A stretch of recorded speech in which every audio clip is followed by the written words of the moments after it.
van a conformar los satélites. No todos tienen esta constricción secundaria. Quienes lo tienen me conforman los satélites. Entonces yo tendré brazos, la cromátida, centrómero, constricción secundaria y satélites. Bien, entonces, hay varias formas de clasificar a los cromosomas, pero una de esas formas de clasificar es según la ubicación del centrómero, que es esta constricción primaria, porque el centrómero sí lo tienen todos los cromosomas. La constricción primaria la tienen todos los cromosomas. Las que pueden no tener todos es la secundaria, pero la primaria la tienen todos. Entonces, una de las maneras de clasificar a los cromosomas es según la ubicación del centrómero. Si el centrómero se encuentra como arriba, casi no tengo los brazos superiores o las cromátides superiores, se va a llamar acrocéntrico. Acro quiere decir lejos, el centrómero está como lejos, bien arriba. Eso es acrocéntrico. Casi no hay cromátides superiores. Luego, si yo tengo el centrómero más abajo, pero todavía sigue siendo los bracitos de arriba cortos en relación a los de abajo, se va a llamar telocéntricos. Pero en este caso no tenemos tanta importancia porque no existe en la especie humana. Luego siguen los submetacéntricos. Estos son los más comunes y los que sí tenemos en la especie humana, que se llaman submetacéntricos porque tenemos brazos de diferentes longitudes. Y finalmente los metacéntricos, que también son bastantes en la especie humana, donde tenemos el centrómero bien en el medio, entonces las cromátides superiores van a ser de las mismas dimensiones que las cromátides inferiores. Bien, ¿qué es un cariotipo? Cariotipo es el estudio que nos permite ver los cromosomas. Ese estudio se realiza para ver precisamente si hay alguna alteración o no en los cromosomas. Para eso uno saca una muestra, células en un estado de división, y se saca fotos en el estado, ya vamos a ver específicamente en qué estado cuando veamos división celular, pero se saca fotos en el momento donde uno vea las células, perdón, a los cromosomas bien en el medio del núcleo. ¿Sí? Se le saca foto y luego un software de la computadora va a agrupar estos cromosomas según el tamaño, que es una forma de clasificarlos, la ubicación del centrómero, que es lo que acabamos de ver, y si son cromosomas somáticos, es decir, de todas las células, o cromosomas sexuales, es decir, únicamente los que están en el testículo y en el ovario. Entonces, esas son las tres formas de clasificar los cromosomas, según la ubicación del centrómero que acabamos de ver, según el tamaño y según si son somáticos o sexuales. Con esas tres formas de clasificar, el software de una computadora nos va a poner los cromosomas de esa fotografía que sacamos de una célula en división, nos va a ubicar para que podamos estudiar el cariotipo.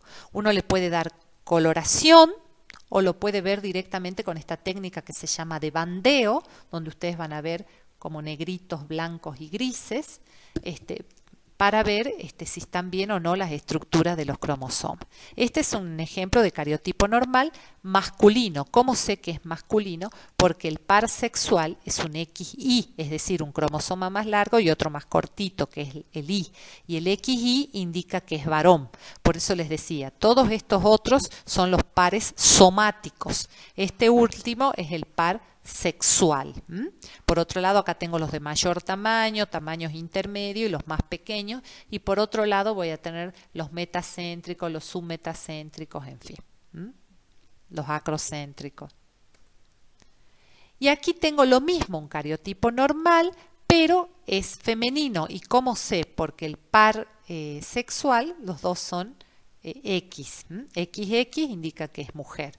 XY, como habíamos visto en el ejemplo anterior, el XY indica que es varón. Proyecciones clínicas. Por ejemplo, cuando tenemos determinadas alteraciones en el cariotipo, eso se va a correlacionar con patologías o síndromes.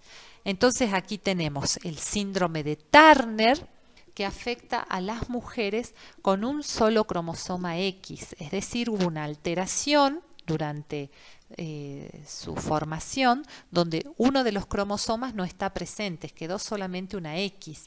Entonces estas personas van a tener la característica de tener primero infantilidad, es decir, no se desarrollan como personas adultas, quedan de baja estatura, como niñas, y además no van a tener el desarrollo de su útero y por lo tanto van a ser infértiles, ¿sí? No van a poder fecundar. O este otro síndrome que es el de Klinefelter, que afecta a los hombres, en este caso es al revés, es un cromosoma de más, XXY. En estos casos, lo que vamos a ver en estos pacientes es un hipogonadismo, es decir, no se desarrollan su aparato sexual y también va a tener esterilidad. Estos dos ejemplos que pusimos son ejemplos en números, este es en más y este es en menos, pero también pueden haber patologías cualitativas, es decir, donde lo que está alterado es la estructura de un cromosoma. Podemos tener la misma cantidad de cromosomas, pero hay una alteración en cuanto a la estructura. Algo que no mencioné, ¿cuántos cromosomas tiene la especie humana? La especie humana tiene 46 cromosomas, eso es lo normal. 46 cromosomas, de los cuales 44 son somáticos, es decir, de todas las células, y solamente 2 van a ser el par sexual, que determina si somos hombre o mujer. Entonces, 44 somáticos, 2 sexuales. Entonces, es lo mismo decir 46 cromosomas que decir 23 pares de cromosomas, de los cuales 22 pares van a ser somáticos y un par va a ser sexual. Lo que estamos viendo en esta imagen es una patología, porque no tengo 46 cromosomas, tengo 47. Y en este otro caso tengo 45 cromosomas, ¿sí? Aquí abajo les dice 45X, porque falta un par sexual. Y acá tengo 47XXY, porque sobra uno. Pero como les decía, estas son patologías cuantitativas, de cantidad, pero también puedo tener alteraciones cualitativas, es decir, en la estructura de alguno de los cromosomas. Entonces yo puedo tener 46 cromosomas, o sea, el número es normal, pero tengo una alteración en la forma de alguno de ellos. Aquí tenemos otro ejemplo en lo cuantitativo, es decir, en la cantidad. El famoso síndrome de Down o mongolismo. ¿Por qué se llama así? Porque los rasgos de quienes padecen esta patología son como los de la raza mongola. Entonces, esto se da por una trisonomía del cromosoma 21. Ya no es en el par sexual, como estábamos viendo en los otros dos ejemplos, sino en un par somático. El cromosoma 21, en vez de tener un par, tiene 3. En vez de tener 2 cromosomas, tiene 3. Entonces, eso nos da retraso mental, cardiopatía, enfermedades del aparato digestivo, del aparato endocrino. Bien, y ahora vamos a hablar un poco de la historia de Gregor Mendel o Gregorio Mendel. ¿Quién fue Gregorio Mendel? Era un monje benedictino, pero que también era biólogo. Y él establece las leyes de Mendel. ¿Por qué? Porque como biólogo se dedicaba al entrecruzamiento de guisantes, lo que sería para nosotros como arvejas. Y a través de ese estudio estableció lo que se llama las leyes de Mendel. Leyes son todas aquellas teorías que no se pueden refutar, que ya están súper comprobadas, entonces pasan a llamarse leyes. Porque antes de verlas a estas leyes, veamos un poquito este ejemplo. Ahí tienen las famosas arvejas o guisantes con las que él trabajaba. ¿Qué es lo que él veía? Que si él cruzaba arvejas distintas o guisantes distintos, verdes por ejemplo con amarillo, notaba que el amarillo en la descendencia, la mayoría eran amarillos, como que el amarillo era dominante. Y en relación a lo liso y a lo rugoso, era dominante lo liso. Es como que combinando estas dos arvejas o guisantes, la descendencia tenía características de una más que de la otra. Entonces ahí empieza a hablar él de la dominancia y la recesividad. Y entonces determina las 3 leyes de Mendel. La primera ley de Mendel es la ley de la uniformidad.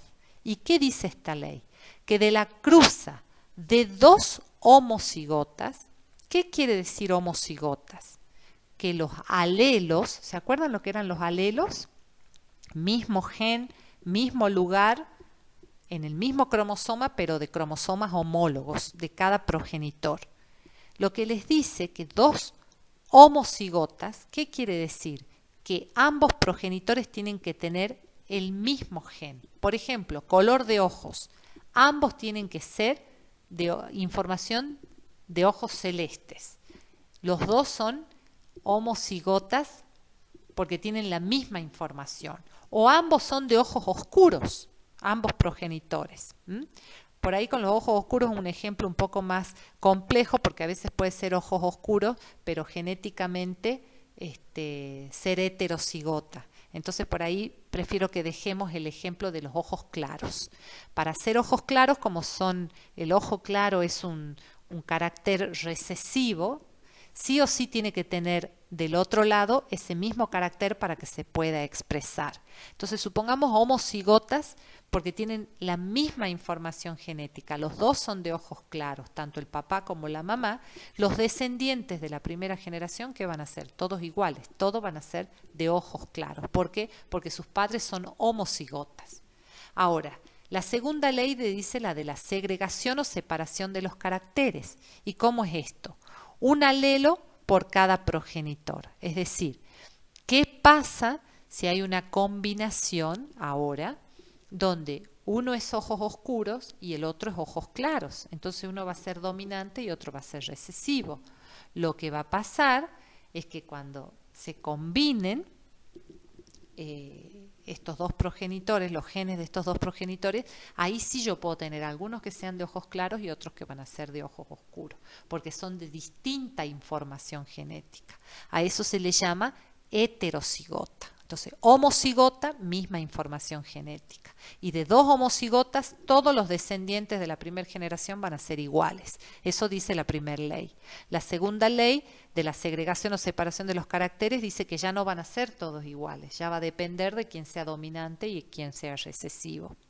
Y la tercera ley, que habla de la independencia de los caracteres, dice que cada carácter puede ser dominante o recesivo, pero para ese carácter. Es independiente de otro carácter. Ejemplo, yo puedo ser dominante para color de ojos, pero el padre de mis hijos puede ser dominante para estatura.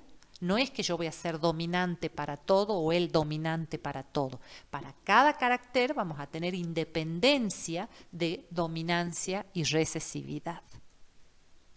Entonces vamos a empezar a manejar el glosario propio de la genética. Entonces vamos a hablar de lo que se llama homocigota o puro.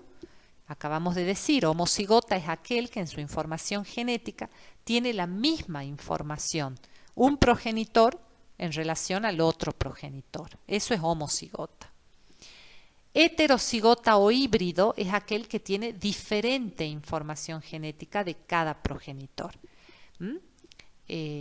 Dominante es aquel carácter que, como el nombre lo dice, va a dominar o a tapar al otro. Y el que se deja dominar es el recesivo, precisamente, porque es un carácter más débil. Solamente se puede expresar si el otro progenitor también es recesivo, pero si es dominante, va a predominar el dominante. Genotipo es la información genética que se guarda dentro del ADN. Fenotipo es la expresión de esa información genética.